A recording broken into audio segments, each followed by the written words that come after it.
Vamos lá, Revista Espírita, mês de janeiro de 1862, e nós teremos aqui alguns artigos, então, a reencarnação na América e também novos médiuns americanos em Paris. Esses dois artigos eles são mais informativos no sentido histórico, porque Kardec vai trazer um pouco de informação para nós sobre de que modo que que nos Estados Unidos a população de lá se relacionava com a doutrina espírita naquela época, no século XIX. É claro que de lá para cá nós tivemos uma mudança significativa, né, no contexto, muitas gerações passaram, os pensamentos mudaram, mas não deixa de ser interessante para nós vermos naquela época como se pensava, né? E o efeito, o impacto que a doutrina espírita tinha também sobre essas sociedades, né, diferentes da sociedade francesa. Lembrando, né, que nós chegamos a ver, numa das edições anteriores, que havia, de certa forma, uma certa rixa entre o pessoal dos Estados Unidos e o pessoal da Europa, em que muitos médiuns nos Estados Unidos gostavam de mostrar o seu grande potencial.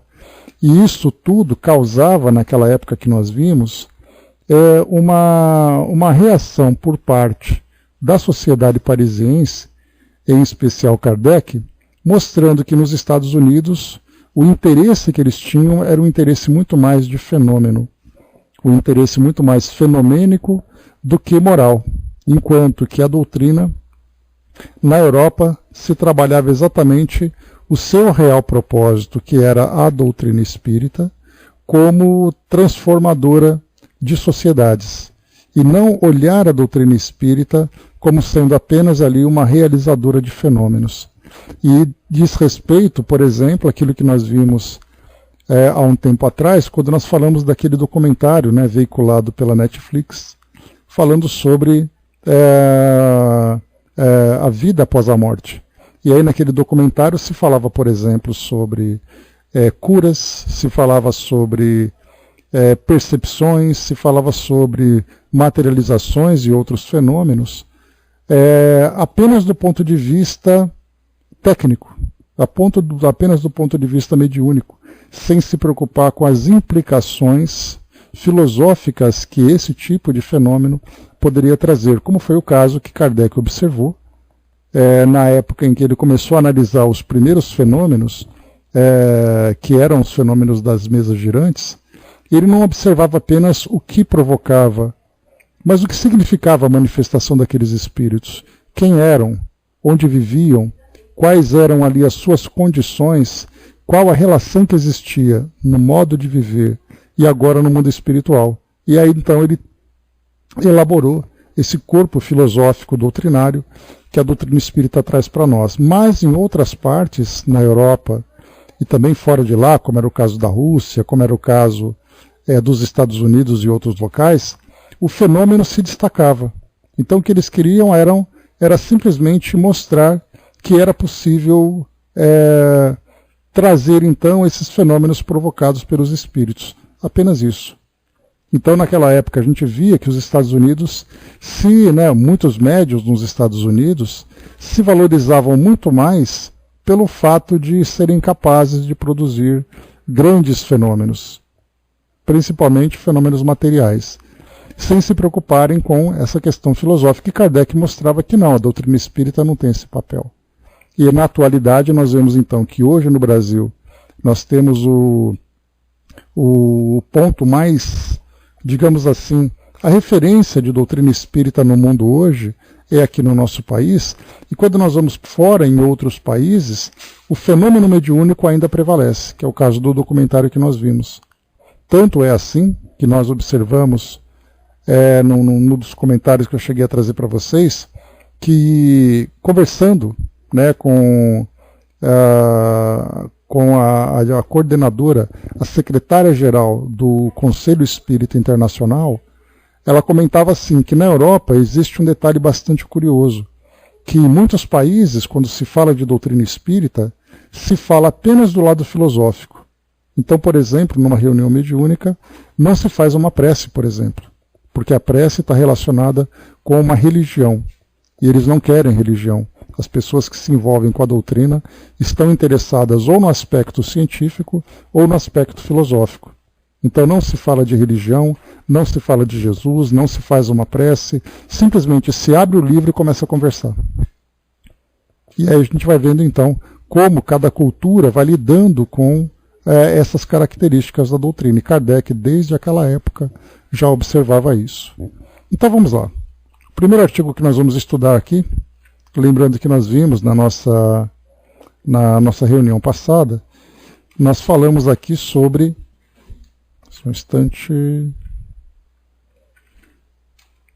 Espera que eu apertei aqui a janela errada. Na nossa reunião passada, nós concluímos então aquele artigo que falava sobre a doutrina espírita que deveria ser provada por milagres, e nós lemos aqui aqueles artigos, né, os comentários dos espíritos a respeito dessa colocação de provar que a doutrina espírita é divina pelo fato de trazer milagres, e os espíritos mostrando que, logo de cara, né, para provar a verdade da doutrina espírita, pedem milagres. E quem reclama essa prova da verdade? Aquele que deveria ser o primeiro a crer e ensinar, né? Então ele vai falando aqui sobre vários trechos, né? Depois nós vimos aqui uma fábula, O Vento, que é a fábula espírita. E aqui então nós tivemos aqui uma bela fábula, né, que falava um pouquinho sobre... falando sobre o vento, né, e tudo mais. E aqui então agora a reencarnação na América, que é esse artigo que a gente vai analisar. Vamos lá então.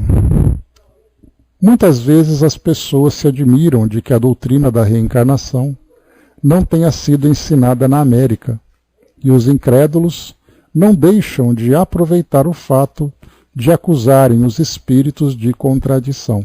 Bom dia, Marion.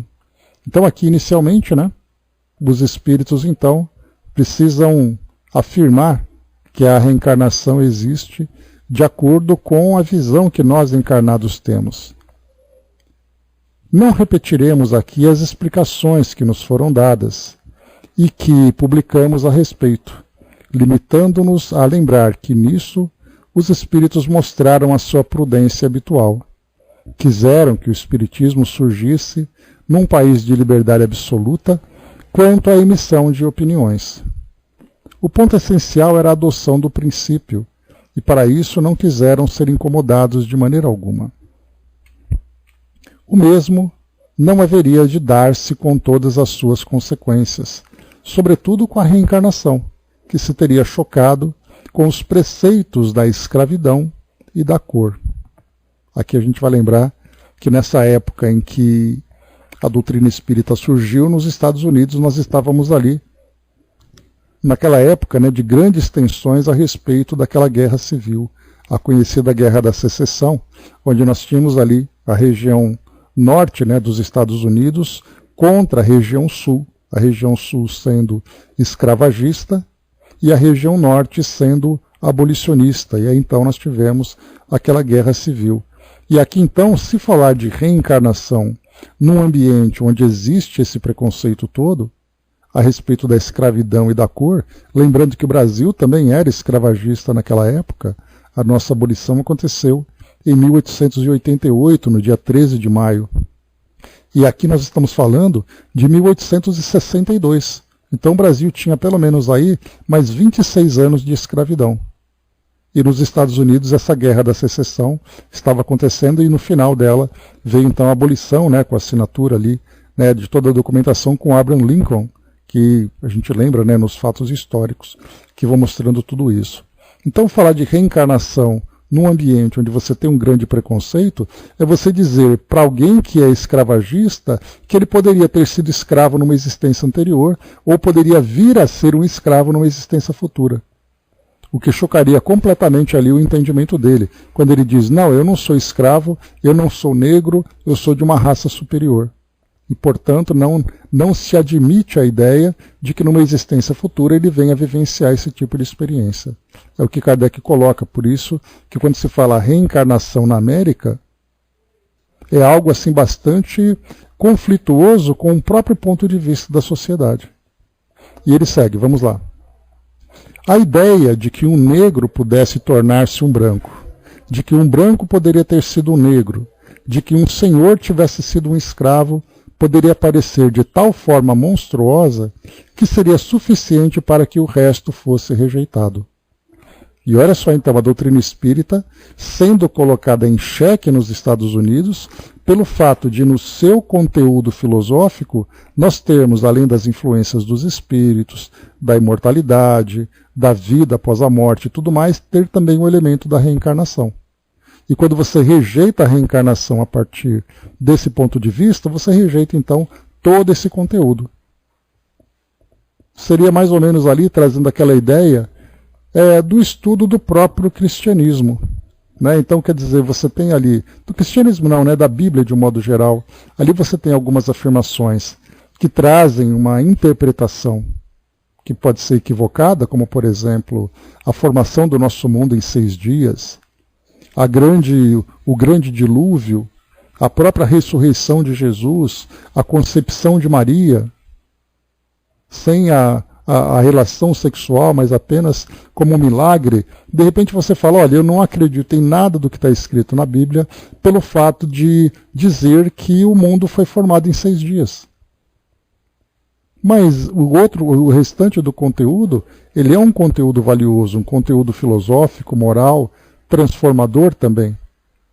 Então aqui nós vamos ver nos Estados Unidos essa questão de ver então que a doutrina espírita, sendo vista ali com certo receio, pelo fato de um dos seus elementos, um dos seus tópicos filosóficos, não ser devidamente aceito por aquela sociedade. Então vamos lá. Assim os espíritos preferiram sacrificar momentaneamente o acessório ao principal e sempre nos disseram que mais tarde a unidade se faria sobre esse como sobre todos os outros pontos. De fato, é o que começa a ocorrer. Várias pessoas daquele país nos disseram que agora essa doutrina conta ali numerosos partidários, que certos espíritos, depois de fazer com que fosse pressentida, vêm confirmá-la. Eis o que diz a respeito, eis o que a respeito nos escreveu de Montreal, no Canadá, o senhor Fleury Lacroix, natural dos Estados Unidos. Então, através das comunicações, né, que Kardec tinha com várias comunidades espalhadas pelo mundo, essa carta, então, diz o seguinte: a questão da reencarnação, da qual fostes o primeiro promotor visível, aqui nos tomou de surpresa. Hoje, porém, estamos reconciliados com ela, com esse filho do vosso pensamento. Tudo se tornou compreensível por esta nova claridade, e agora a estrada eterna se nos descortina um pouco mais longe. Entretanto, isso nos parecia absurdo, como dizíamos no começo, mas se hoje negamos, amanhã acreditamos. Eis a humanidade. Felizes os que querem saber, porque a luz se fará para eles. Infelizes os outros, porquanto permanecerão nas trevas. Então aqui foi esse trechinho que Kardec separou. E depois ele segue. Assim foi a lógica e a força do raciocínio que nos levou a essa doutrina. E também porque nela encontraram a única chave que poderia resolver problemas até então insolúveis. Todavia, o nosso honrado correspondente equivoca-se quanto a um fato importante. Aqui Kardec dizendo: ao atribuir-nos a iniciativa dessa doutrina, que chama de filho do nosso pensamento, é uma honra que não nos pertence. Além de ser ensinada a nós, a reencarnação foi ensinada pelos espíritos a outros indivíduos antes da publicação de O Livro dos Espíritos. Além disso, seu princípio foi claramente exposto em várias obras anteriores, não apenas nas nossas, e até nas que surgiram antes do aparecimento das mesas girantes. Entre outras, Céu e Terra, de Jean Renaud, e num encantador livrinho do Sr. Louis Jordan, intitulado Preces de Ludovico, publicado em 1849. Sem contar que esse dogma era professado pelos druidas, aos quais, por certo, não nos ensinamos. Aqui ele faz uma referência de rodapé, lembrando, lá em 1858, no mês de abril, o artigo O Espiritismo entre os Druidas. Né? Então, um artigo que contém as tríades. Né? Bom dia, abraço. E ele segue. Quando ele nos foi revelado, ficamos surpresos e o acolhemos com reserva e desconfiança. Chegamos mesmo a combatê-lo durante algum tempo, até que sua evidência nos fosse demonstrada. Assim nós aceitamos e não inventamos, o que é bem diferente. Né? Então ele fala para nós aqui sobre... deixa eu só pegar aqui o contexto certinho. O dogma, né? Então ele falava assim, o dogma da reencarnação, que na verdade a gente lembra que dogma nada mais é do que um ponto de vista filosófico, um elemento filosófico, que acaba sendo ali como ponto fundamental.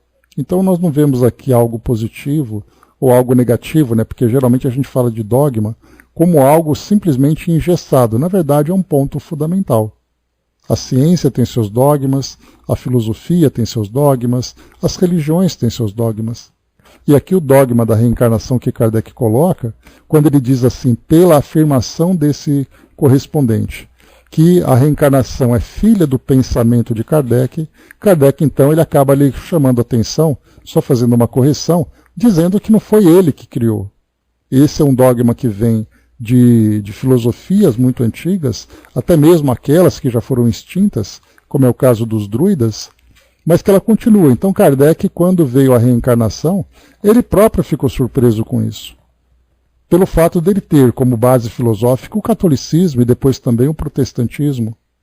Quando ele tinha família católica, quando ele estudou com Pestalozzi, na Suíça, que tinha ali a religião presbiteriana como sendo fundamental.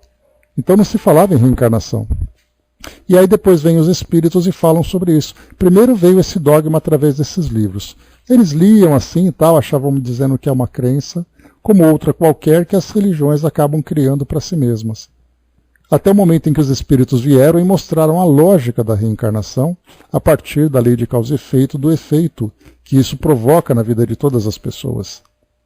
Então nos Estados Unidos isso começava então a ser pensado de um modo diferente, embora aqueles preconceitos dentro da sociedade prevalecessem. Aqui nós vamos encontrar, por exemplo, esse correspondente, o senhor Fleury Lacroix, que era natural dos Estados Unidos, mas morava em Montreal. Então aqui, pelo fato dele entender a reencarnação como sendo algo lógico, nós já podemos fazer uma pequena dedução, talvez ali até correndo o risco de errar. Mas a gente pode imaginar que ele era um dos nortistas nos Estados Unidos, portanto ele tinha aquele pensamento abolicionista. Se ele fosse um sulista, que tinha aquele pensamento, na grande maioria ali, escravagista, ele não aceitava com tanta facilidade. Até porque ia contra os seus próprios conceitos e preconceitos. Porque ele admitia isso como sendo verdade. E, portanto, imaginar que ele como um branco, que ele como alguém que era escravagista, imaginar que aquele negro que ele submetia era uma pessoa do mesmo nível que ele inclusive poderia ser ali um escravo, era inadmissível. Então a gente deduzia que ele era alguém que pertencia àquela sociedade norte, que era abolicionista e, portanto, tinha mais facilidade de compreensão. O Brás colocou, né, mas o próprio Kardec, em um ponto, afirmou que o espiritismo não tem dogma. Na verdade, depende do que a gente entende como dogma, né, Brás? Porque tanto no Livro dos Espíritos, quando a gente fala um dogma no sentido religioso, certamente a doutrina espírita não tem. Mas quando a gente fala sobre dogma no sentido de ponto de vista, de base filosófica, ele mesmo coloca lá no Livro dos Espíritos perguntando em que se fundamenta o dogma da reencarnação. Né? Então a gente tem que entender, como a gente já conversou em outra oportunidade, o que exatamente significa um dogma. No sentido religioso, dizendo que aquilo é absoluto, o dogma ali para a doutrina espírita são pontos de vista por onde a gente discute, por onde a gente desenvolve nosso raciocínio. Então, assim como a reencarnação é um dogma, falar sobre a lei de causa e efeito também é um dogma. Falar sobre a mediunidade também é um dogma. Então é importante a gente entender esse sentido. Avançando um pouco mais. Kardec coloca aqui então: isso responde à objeção de um dos nossos assinantes, o Sr. Salgue, de Angers, antagonista confesso da reencarnação, o qual pretende que os espíritos e os médiuns que a ensinam sofrem a nossa influência, pois aqueles com que eles se comunicam dizem o contrário. Então esse Sr. Salgues aqui, que não é reencarnacionista, que é antagonista, confesso, como Kardec coloca, ele diz que todos os espíritos e todos os médiuns que trazem comunicações dentro do meio espírita, afirmando que a reencarnação é verdadeira, na verdade eles estão sob a influência do próprio pensamento de Kardec. Ou seja, eles falam sobre a reencarnação porque eles estão falando dentro do meio espírita em que Kardec trabalha, em que Kardec exerce ali as suas atividades. Mas os espíritos que se comunicam no meio desse Sr. Salguet acaba colocando que a reencarnação não existe. Ou seja, espíritos falam uma coisa, os outros espíritos falam outra coisa. Bom dia, André. E aqui então fica nesse debate. Quais espíritos estão falando a verdade? E aqui o que Kardec coloca para nós é o que vai determinar, vai ser exatamente a lógica. Sim, Andréia, porque aqui nesse caso, se nós temos espíritos que são espíritos pseudo-sábios, que desejam influenciar e fazer ali uma contraposição à doutrina, que traz o esclarecimento, que traz ali a transformação da sociedade, eles vão continuar afirmando aquilo que equivocadamente os outros grupos acreditam. Como, por exemplo, a gente pode imaginar que dentro de uma determinada religião, aqueles espíritos que influenciam intuitivamente, ou mesmo através de fenômenos, vão dizer, por exemplo, que a doutrina espírita é uma coisa do mal. E que somente eles estão com a verdade. Ou seja, fora daquela religião não há salvação. Aquelas pessoas acreditam, os espíritos afirmam isso exatamente para manter aquele grupo preso dentro daquela visão limitada dos seus preconceitos. Então, quer dizer, os pseudo-sábios estão ali exatamente para gerar essa confusão. Então, mais uma vez, olha só, vou ler novamente para vocês verem. Isso responde à objeção de um dos nossos assinantes, o Sr. Salguet, de Angers, antagonista confesso da reencarnação, o qual pretende que os espíritos e os médiuns que a ensinam a reencarnação, sofrem a nossa influência, pois aqueles que com eles se comunicam dizem o contrário. Aliás, o Sr. Salguet alega contra a reencarnação objeções especiais, das quais faremos oportunamente objeto de exame particular. Enquanto esperamos, constatamos um fato. O número de seus partidários cresce sem cessar, enquanto os dos adversários diminui. Se tal resultado se deve à nossa influência, atribuam-nos uma muito grande, visto que ela se estende da Europa à América, da Ásia à África, até a Oceania.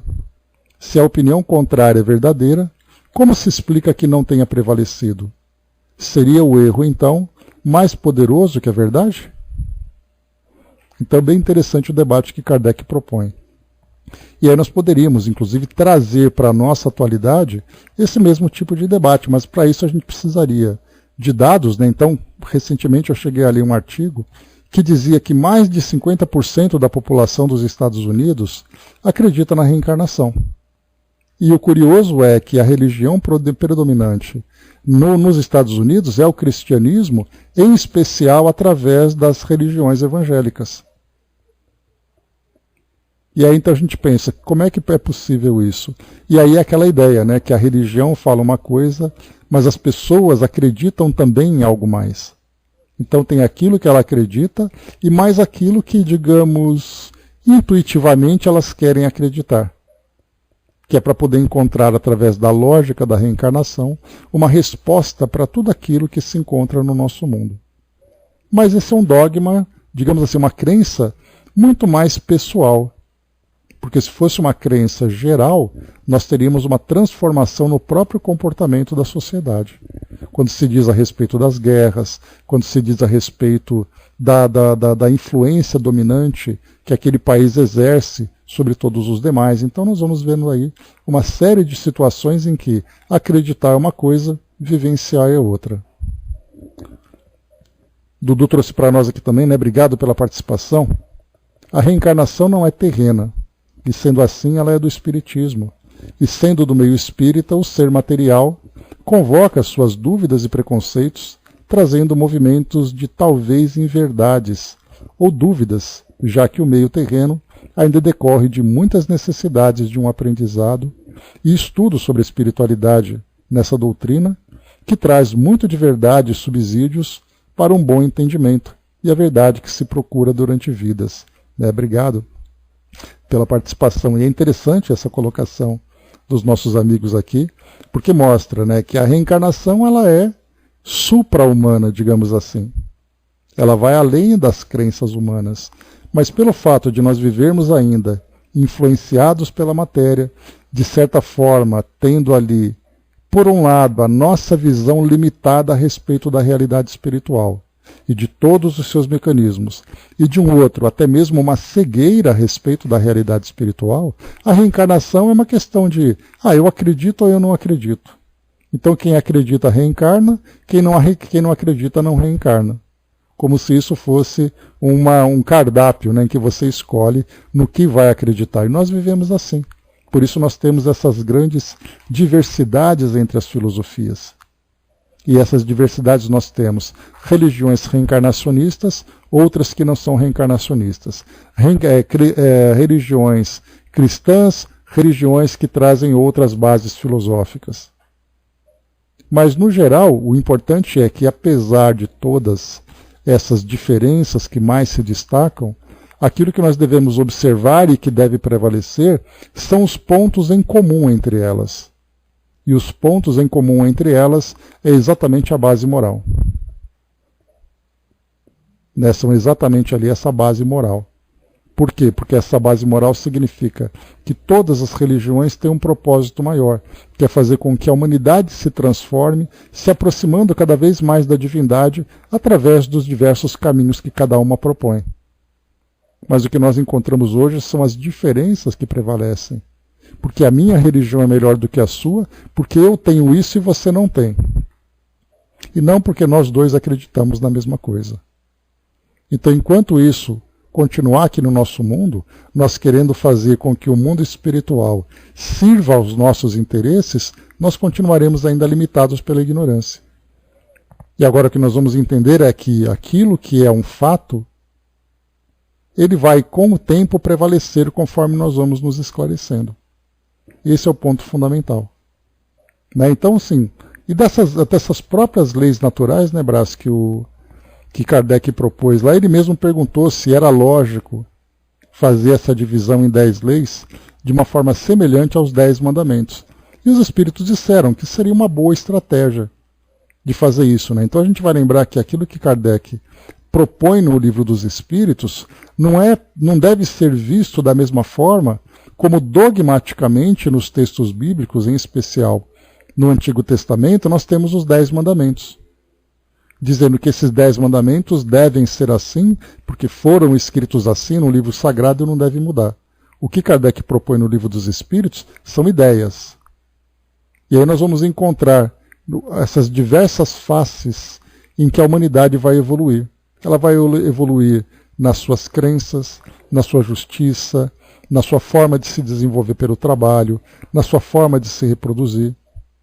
Então nós vamos entender que esses capítulos ou esses subcapítulos do Livro dos Espíritos são ideias, não são simplesmente ali informações engessadas, até porque, como a gente já conversou, as perguntas que Kardec fez na sua época estavam relativas ali ao seu contexto. Hoje nós poderíamos pegar a lei da reprodução, por exemplo, através do entendimento da genética, através do entendimento de uma série de outros elementos que a nossa ciência desenvolveu nesse tempo, e colocar mais 500 perguntas a respeito disso. Da mesma forma, a lei do trabalho, a relação de trabalho que havia naquela época, é uma relação de trabalho diferente da nossa.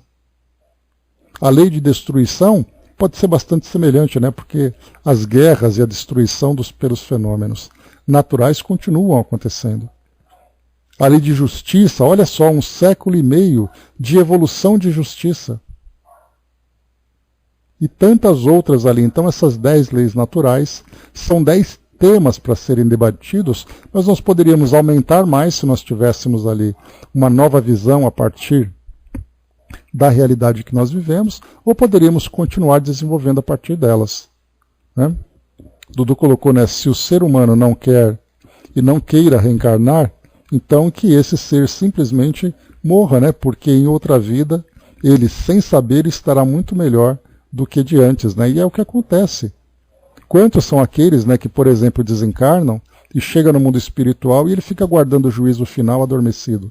André Luiz menciona sobre isso, se eu não me engano, lá no livro Os Mensageiros ou em Missionários da Luz, eu não me recordo. Eu acho que é nos Missionários. Mas significa que o espírito, então, quando ele desencarna, ele leva consigo as suas crenças e, dependendo dessas crenças, ele fica preso dentro daquele mundo de crenças que ele próprio criou. E nesse sentido ele vai ficar paralisado até o momento em que ele desperte a consciência. Por isso esse morra que foi colocado para nós, né, quer dizer, ele vai ficar preso dentro do mundo dele, dentro das suas próprias verdades. Assim como um ateu, por exemplo, que desencarna, acreditando que não existe nada além do mundo material, e ele fica preso nessa sua crença, ele vai ficar ali adormecido, enquanto os espíritos tentam despertar a sua consciência. Aqueles que trazem dogmas de suas religiões, chegam do outro lado e vão continuar acreditando nisso. Vocês se lembram, a gente conversava com Filomeno de Miranda, e lá no livro, conversava sobre um dos livros de Filomeno, em que ele falava sobre 2 senhoras católicas que ele conheceu quando encarnado, quando todos estavam encarnados, e elas frequentavam a missa esperando o juízo final, mesmo desencarnadas. Quer dizer, fica ali, aguardando, né? A gente sabe que Deus tem paciência infinita, e essa paciência infinita vai aguardando o momento de cada ser, de cada indivíduo. E aqueles que conseguem avançar um pouco mais nesse entendimento, já vai moldando sua vida de acordo com essas verdades. Verdades, inclusive, que nós temos pouco entendimento também. Porque mesmo nós que estudamos a doutrina, que temos esse entendimento todo, as nossas verdades são inevitavelmente contaminadas pelas nossas crenças. Por isso que nós temos, inclusive, diferenças dentro do próprio Espiritismo. Aquele grupo que acredita numa coisa, aquele grupo que acredita em outra. Basta a gente lembrar, por exemplo, né, o que a gente vem estudando no Livro dos Espíritos sobre mundos transitórios. O espírito vai para alguma colônia espiritual ou ele vai para o espaço aguardando alguma coisa? A doutrina espírita se resume em André Luiz, em Kardec, ou temos ali outros espíritos que vão complementando essas ideias? Se nós temos esses debates dentro, significa que até mesmo dentro do espiritismo nós ainda temos as nossas verdades individuais, o que seria um grande problema, né? Exatamente, Brás, né? Que tem que aguardar a trombeta tocar para a pessoa entender. Cada um dentro do seu tempo. E a gente tem visto, né, principalmente nesses trabalhos de assistência que os espíritos prestam no plano espiritual para desencarnados em determinadas condições, como é difícil fazer com que o espírito acorde para essa realidade. Alguns aceitam, assim, desencarnam, levam suas crenças ali, mas são crenças porque ele acreditava, porque era aquilo que tinha para ele, e aí no momento em que ele começa a ser esclarecido, ele muda de ideia. Ele fala, realmente eu não tinha esse entendimento, agora eu tenho. Agora tem aqueles que chegam lá com crenças muito cristalizadas, que trazem raízes muito profundas, e fazer ele mudar de ideia é muito difícil. Mas mesmo assim ele vai vivendo a sua realidade, não tem jeito. A Gerina colocou, né, eles são dispostos a vir. Para resgatarem aqui. Não querem, mas o pai dá a oportunidade, né? Não querem, né? Mas isso mesmo. Então, assim, a gente lembra que a generosidade, né, de Deus e do trabalho que os espíritos fazem em nome dele é exatamente se mesmo que nós apresentemos as nossas resistências, o trabalho dos espíritos de muita caridade, de muito amor, continua. Porque embora nós não entendamos e criemos resistência para atrapalhar a nossa evolução, os espíritos continuam nos ajudando para isso. Eu me recordo até de uma passagem dos livros que nós estudamos lá da Dona Ivone, o Recordações da Mediunidade, se eu não me engano. E nesse livro ela falava de um espírito que havia desencarnado, ele era dono de uma pequena chácara, ou um sítio, não me recordo. E ele então, no plano espiritual, ele continuava vivendo, cuidando das suas galinhas, cuidando da sua pequena chácara. E aí os espíritos, então, inclusive com a assistência da própria Dona Ivone, foram lá para poder convencer o espírito de que ele estava com um pensamento equivocado. Porque ele acreditava firmemente que ele continuava vivo, que aquela propriedade continuava sendo sua e que ele continuava ali trabalhando. Então ele criava uma realidade paralela, e enquanto isso ele ficava preso dentro daquele pequeno mundo.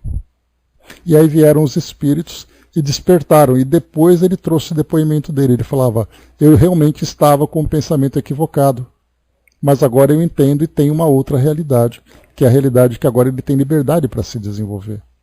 Bastante interessante a gente ver isso. Muito bem, novos médiuns americanos em Paris. Vamos avançar um pouquinho aqui no segundo artigo.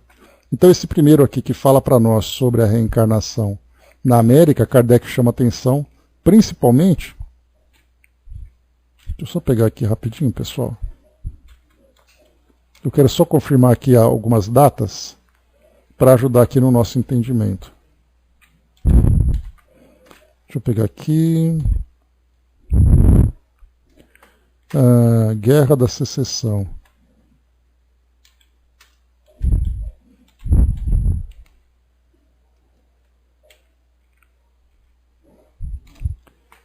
A Guerra da Secessão foi entre 1861 e 1865. Então nós vemos ali que ela estava em pleno andamento, estava ali em plena atividade. Então esse artigo é de 1862, a Guerra da Secessão começou em 1861 e foi até 65. Então Kardec falava sobre a reencarnação com os Estados Unidos durante aqueles 4 anos. Para quem quiser, né, para quem não se lembra, a Guerra da Secessão, ela se destacou principalmente no filme E o Vento Levou. Para nós que já temos aqui uma certa jornada, né, a gente já deve ter assistido esse filme em algum momento. Então, no filme E o Vento Levou, mostra exatamente isso. Era ali uma fazenda de algodão, uma fazenda sulista, né, com a senhorita Scarlett O'Hara, que era ali a filha do fazendeiro, e ali naquela fazenda tinha ali então todo o trabalho dos escravos, ou dos escravizados, que faziam isso, e ao mesmo tempo acontecia esse contexto da guerra, em que o norte combatia o sul em nome da abolição. Nunca viu, Dudu? Eu vi no cinema, vi várias vezes esse filme. Hoje, inclusive, ele vem sendo bastante criticado, né, por aqueles que já não aceitam essa visão temporal, porque muitas vezes o filme O Vento Levou, ele acaba sendo comparado com a própria doutrina espírita, que nós acompanhamos na Revista Espírita, aquele acordo que a Federação Espírita Brasileira fez com o Ministério Público Federal para mostrar o contexto histórico da doutrina espírita em alguns pontos que poderiam ser vistos como preconceituosos.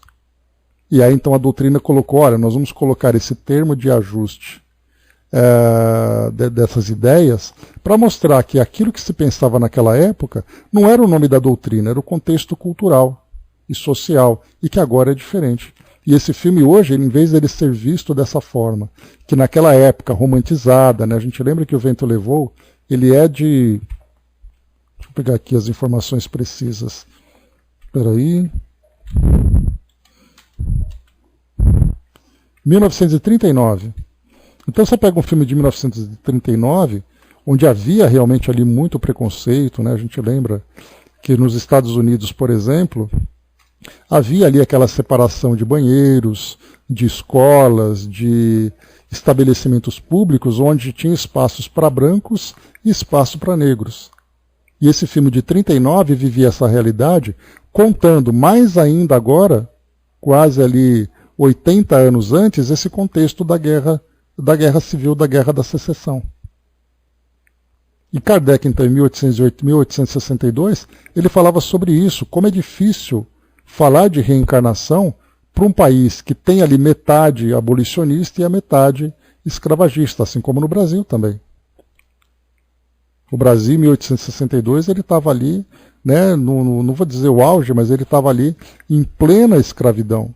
E somente 20 anos depois, aí a gente vai lembrar como isso mudou no Brasil, quando se pega, por exemplo, novelas como Sim a Moça, como A Escravizaura, que são duas novelas que trazem esse contexto da escravidão no Brasil, em que nós tínhamos ali os fazendeiros de cana-de-açúcar, de café principalmente, né, que eram escravagistas, mas ao mesmo tempo nós tínhamos aquele movimento abolicionista,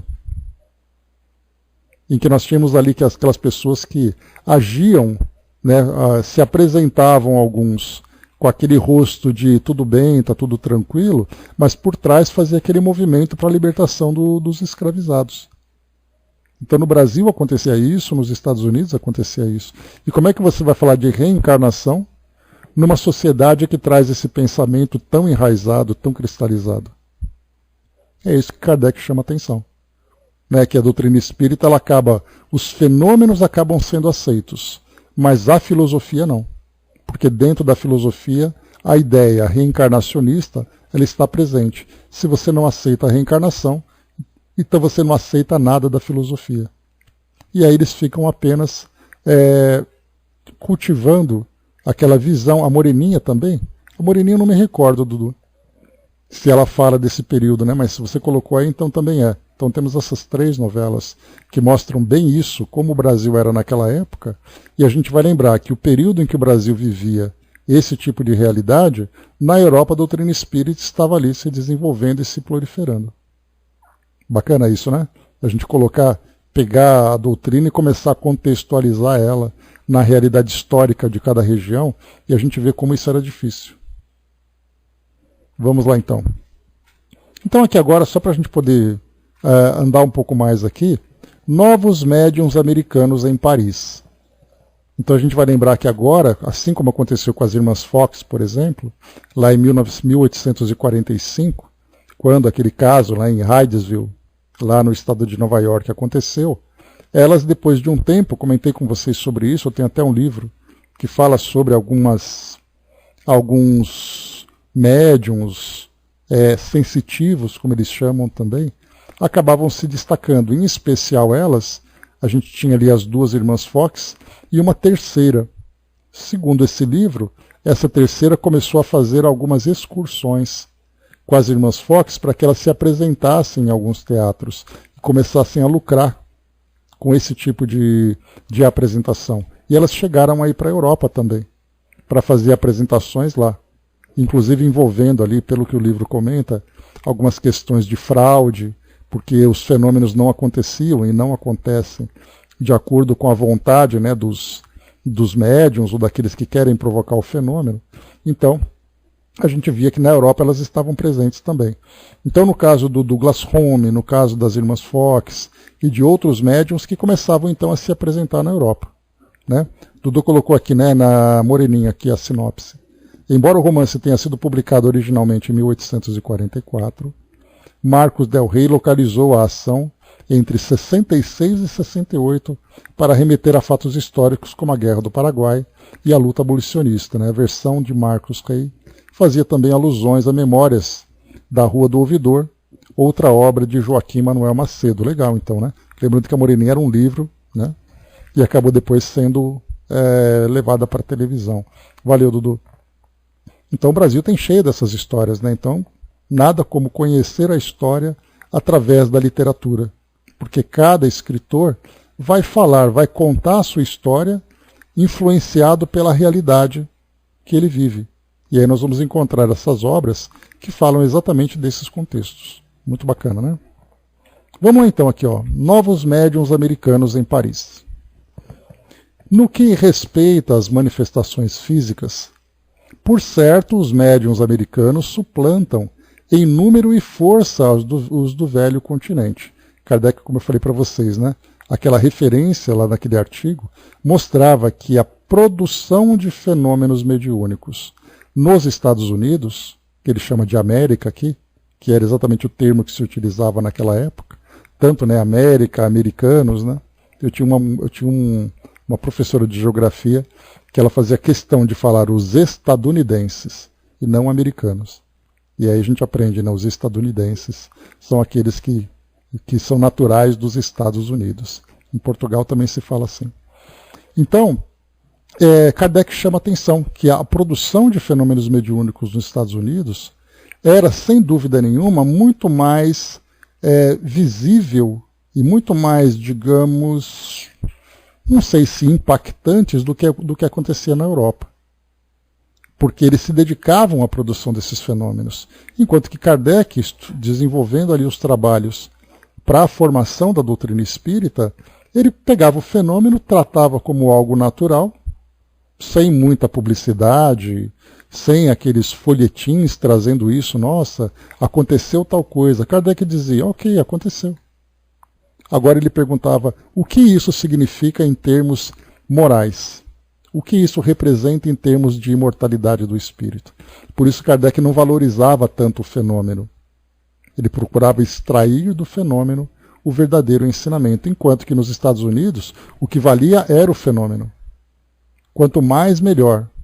Por isso nós tivemos, inclusive, qual é o nome dele?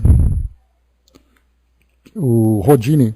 O Rodini, que fazia suas apresentações, ele era de origem húngara, se eu não me engano, mas ele fez muitas apresentações nos Estados Unidos, que chegou o momento da vida dele, principalmente quando a mãe dele desencarnou, e foi oferecido para ele ali uma comunicação mediúnica, ele ficou tão desgostoso e tão revoltado que ele começou a se tornar um caçador de médiuns.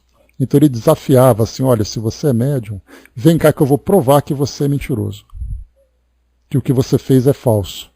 E ele acabou se tornando, né, esse desafiador, ele colocava isso nos seus cartazes e tudo mais. Mas vamos lá.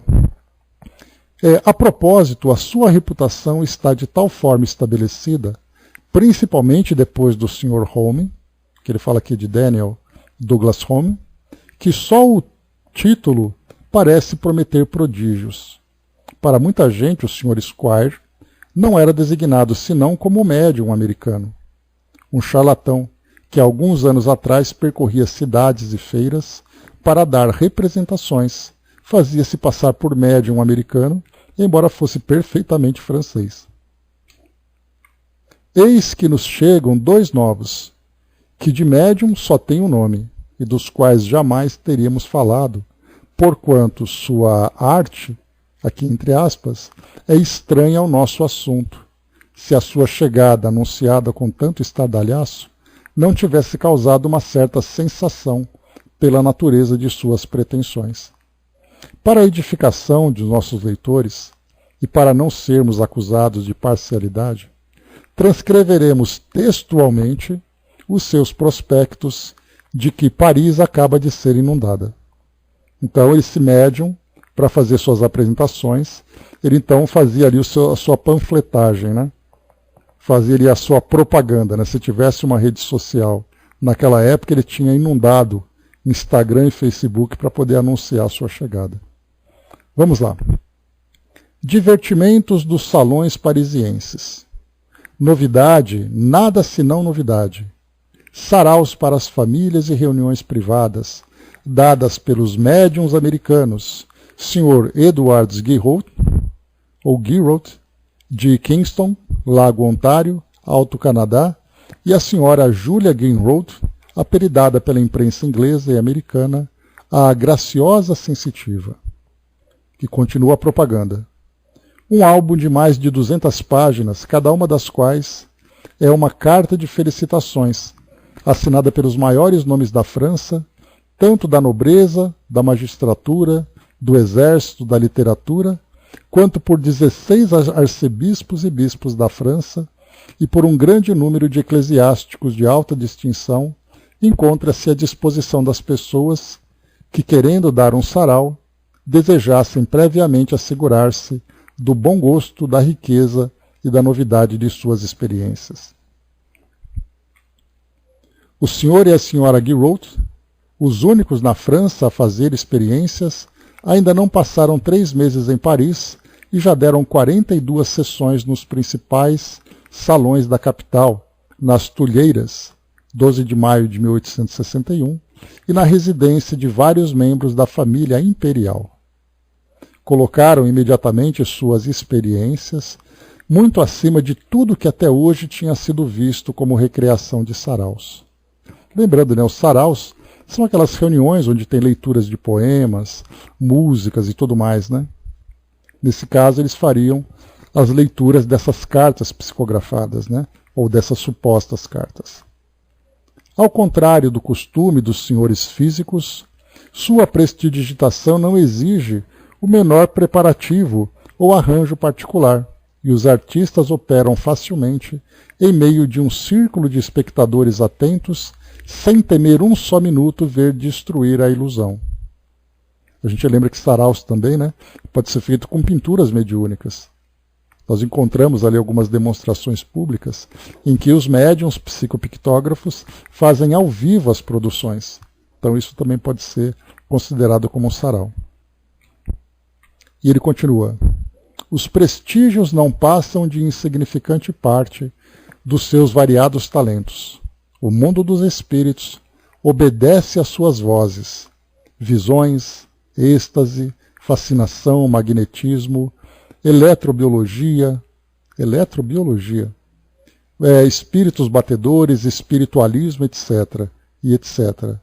Tudo quanto a ciência e o charlatanismo inventaram, que assombra os crédulos de nossos dias, até lhes dar uma fé robusta em tudo quanto não passa de hábil malabarismo, onde a gente é comparsa sem o saber. Numa palavra, o senhor e a senhora Giraud, ou Giraud, depois de se terem mostrado como feiticeiros, mais feiticeiros de fino trato, sábios como Merlin, o encantador, demonstrarão, se necessário, os segredos de sua ciência. A fé cristã só terá a ganhar ao ver claramente que tudo quanto ela não ensinou não passa de brilhante charlatanismo. Para as pequenas reuniões ou saraus para crianças, o Sr. Giraud contratou para todo o inverno um dos mais hábeis físicos da capital e um ventríloco cognominado o Homem das Bonecas Falantes, que darão sessões a preços reduzidos. Essa é a propaganda. Como se vê, esse senhor e essa senhora têm nada mais, nada menos, a pretensão de matar o espiritismo e se fazem passar como defensores da fé cristã. Sem dúvida muito surpreendida de encontrar na prestidigitação um auxiliar. Lembrando que prestidigitação nada mais é do que o ilusionismo que nós conhecemos, né, com tantos artistas, né, que se apresentavam pelo mundo. Que nesse caso, né, nada mais é também do que truque. Um truque de ilusão que é feito para poder impressionar o público. Las Vegas e outros tipos de teatros que nós vemos pelo mundo afora. E aqui então ele falava que essa prestidigitação, na verdade, é uma habilidade. E que eles vão provar através dessa prestidigitação que tudo aquilo que o Espiritismo faz nada mais é do que uma farsa. Isso, porém, parece aumentar uma certa clientela. Eles se dizem médiuns e não se preocupam em omitir o título de americanos, passaporte indispensável, como os nomes em I para os músicos, e isso para provar que não existem médiuns, pois, segundo dizem, podem reproduzir, auxiliados pela habilidade, pela mecânica e por meios que lhes são particulares, tudo quanto fazem os médiuns. Isso prova uma coisa: tudo pode ser imitado. A ilusão é uma questão de habilidade. Mas por que uma coisa pode ser imitada? Deve-se concluir que não existe. A prestidigitação imitou, a ponto de enganar a lucidez sonambúlica.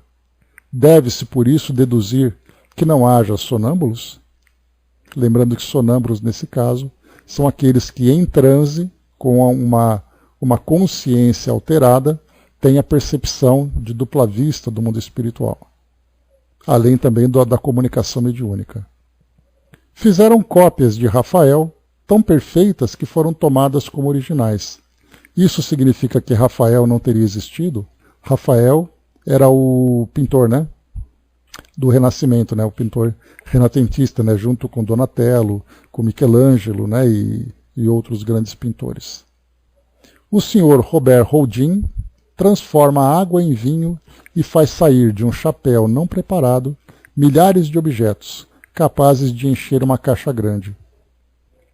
Isso prejudica os milagres das bodas de Canaã e a multiplicação dos pães? Entretanto, ele faz ainda melhor, pois de só uma garrafa faz sair meia dúzia de licores diferentes e deliciosos. Todas as manifestações físicas se prestam maravilhosamente à imitação e por isso são exploradas pelo charlatanismo. Aí a gente fala daquele filme, né, dos filmes O Ilusionista e A Grande Ilusão, O Grande Truque, dois filmes que falam do contexto do século XVIII, em que em teatro eles simulam manifestações mediúnicas, até mesmo a aparição de um espírito. Então isso era muito comum nos teatros daquela época. Os charlatães ultrapassam de longe os espíritos, sobretudo nos casos de transportes, pois os produzem à vontade e no momento certo, o que não é conseguido nem pelos espíritos, nem pelos melhores médiuns. Aliás, é preciso fazer justiça àquele cavalheiro e àquela dama por não procurarem absolutamente enganar o público. Não se fazem passar pelo que não são e se apresentam claramente como hábeis imitadores, no que são mais respeitáveis do que aqueles que falsamente se dizem médiuns. E o não mesmo, muito mais que os verdadeiros médiuns que, para produzirem mais efeitos e suplantar seus concorrentes, acrescentam o subterfúgio à realidade. É verdade que a franqueza muitas vezes é uma boa política. Passar por vulgares prestidigitadores já está bem gasto, mas querer provar que os médiuns são escamoteadores é um atrativo de novidade que os curiosos pagarão generosamente. Como dissemos, sua habilidade nada prejulga contra a realidade dos fenômenos. Longe de os prejudicar, será de grande utilidade. Antes de tudo, só pegar aqui um pouquinho, pessoal. Acabando já.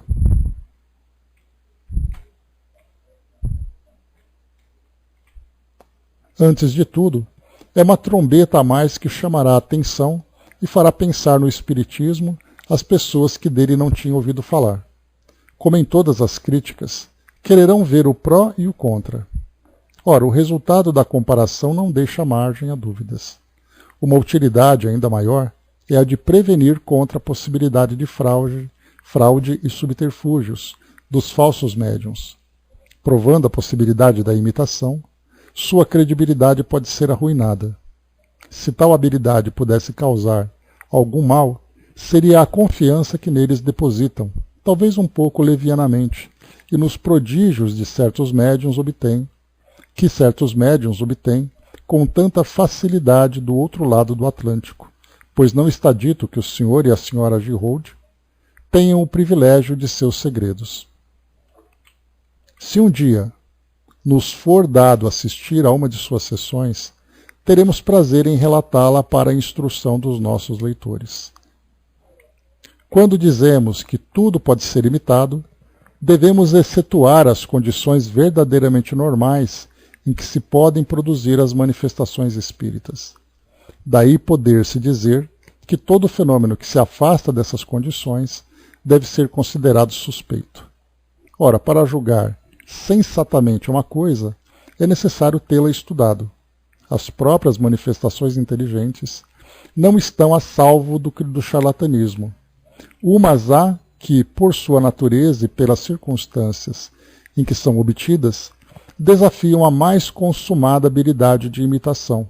Por exemplo, a evocação de pessoas mortas, revelando verdadeiras particularidades de sua existência, desconhecidas do médium, de seus assistentes, e melhor ainda, essas dissertações de muitas páginas, escritas de um jato, sem rasuras, com rapidez, eloquência, correção, profundidade, erudição e sublimidade de pensamentos sobre assuntos dados, fora dos conhecimentos e da capacidade do médium, e que este nem mesmo compreende. Para executar tais habilidades, seria necessário um gênio universal. Ora, os gênios universais são raros e, aliás, não dão espetáculos. Entretanto, é o que se vê todos os dias, não por um indivíduo privilegiado, mas por milhares de indivíduos de todas as idades, sexos, condição social e grau de instrução, cuja honorabilidade e desinteresse absoluto são a melhor garantia de sinceridade, porquanto o charlatanismo não dá nada de graça. Se o senhor e a senhora Gerould quisessem aceitar uma luta seria nesse terreno que os chamaríamos, deixando-lhes com muito gosto o das manifestações físicas. Aí uma nota que Kardec coloca: uma pessoa que se diz bem informada assegura-nos que Edward Giraud deve traduzir-se por Edouard Giraud, de Kingston, Lago Ontário, e Alto Canadá, por Saint-Flour, Cantal. Então aqui já fala que ele também ali pode ser de outro país. Então aqui o que ele coloca, principalmente nesse último trecho, dessa habilidade que alguém tem de produzir uma comunicação mediúnica, o próprio Chico viveu isso.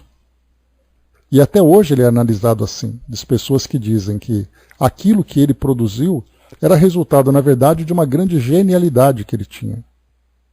Um dos grandes afirmadores disso era o nosso saudoso Padre Quevedo, né, que afirmava que o Chico era ali uma pessoa muito inteligente, muito habilidosa, e que aquilo que ele produzia não era resultado de um fenômeno espiritual, de um fenômeno sobrenatural. Que as próprias comunicações das informações que continham nas psicografias eram, na verdade, a pesquisa prévia que os assistentes faziam com as pessoas que estavam ali buscando consulta. Então tudo isso Kardec coloca assim, é fácil você fazer uma simulação de fenômenos, com muita habilidade, com muito espetáculo e tudo mais. Só que isso não tira a realidade dos fenômenos. Então os fenômenos existem. É como você pegar, por exemplo, um placebo, um remédio, uma imitação de remédio, e você afirmar, por exemplo, né, que o remédio não existe, pelo fato de você produzir um placebo. De você fantasiar um fenômeno, dizer que você consegue fantasiar e, portanto, o fenômeno não existe.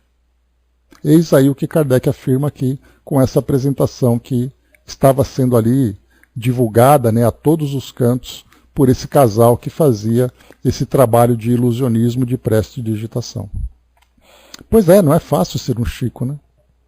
Ainda mais quando a gente começa a analisar não apenas os fenômenos, mas a vida. E as pessoas geralmente não se preocupam em estudar a vida, eles se preocupam em estudar aquilo que aparece na mídia. Que na verdade mostra, né, essa tendência a apenas criticar e não conhecer.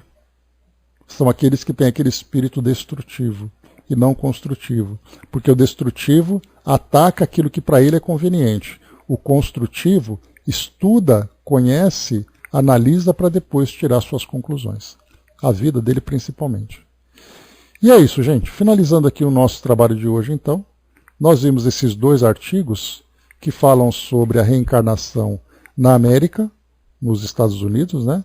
E esses médiuns estadunidenses que vão lá para a Europa para fazer suas apresentações. Kardec, então, ele estava ali bem afiado nessa época, analisando aquilo que acontecia do outro lado do Atlântico e daqueles que vinham para cá também. Nosso próximo artigo, subscrição em favor dos operários lionenses, né? Então, mais uma vez, avaliando ali, observando o que acontecia lá naquele grupo espírita de Lyon, principalmente